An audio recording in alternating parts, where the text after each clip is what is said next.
আপনারা দেখছেন news now, খবরের নতুন ভাষা। सुप्रीम कोर्ट के हाल के ऐतिहासिक फैसले में पश्चिम बंगाल सरकार को बकाया डीए देने का आदेश दिया गया है। इस फैसले ने न केवल पश्चिम बंगाल बल्कि त्रिपुरा समेत कई राज्यों के हजारों सरकारी कर्मचारियों को नई उम्मीद जगाई है।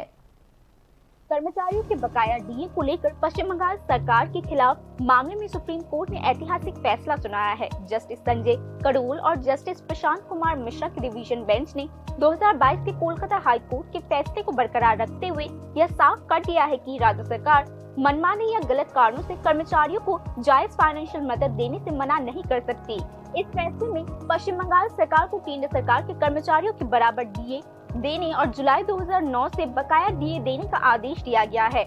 कोर्ट ने कहा है कि फाइनेंशियल दिक्कतों के आधार पर संवैधानिक अधिकारों में कटौती नहीं की जा सकती। सुप्रीम कोर्ट का यह करार त्रिपुरा के लिए भी एक खास मायने रखती है। 8 जनवरी 2026 को त्रिपुरा हाईकोर्ट ने राज्य की बहुत कंट्रोवर्शियल फिक्स सैलरी पॉलिसी को रद्द करते हुए ऐतिहासिक फैसला सुनाया। कोर्ट ने इस सिस्टम को गैर संवैधानिक करार दिया और आदेश दिया कि फिक्स सैलरी पर काम करने वाले कर्मचारियों को ज्वाइनिंग की तारीख से रेगुलर पे स्केल दिया जाए। इसके अलावा पिछले 3 सालों की सैलरी का बकाया 3 महीने के अंदर 9% ब्याज के साथ देने का आदेश भी दिया गया है।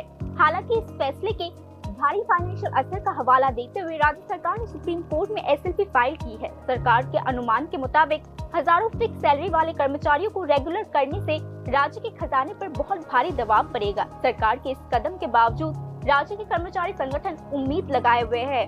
उनके मुताबिक पश्चिम बंगाल डीए केस में सुप्रीम कोर्ट के हालिया फैसले ने भी त्रिपुरा केस के लिए एक मजबूत नींव तैयार की है।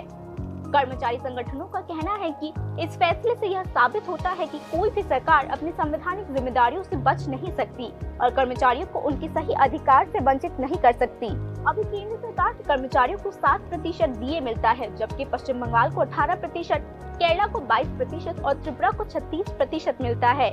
यह अंतर लंबे समय से राज्य सरकार के कर्मचारियों में नाराजगी की एक बड़ी वजह रही है। खासकर त्रिपुरा के टीचर्स, ग्रुप सी और ग्रुप डी के कर्मचारी जो 2001 से फिक्स सैलरी स्केल के तहत काम कर रहे हैं, इस फैसले में उम्मीद की एक नई किरण देखते हैं।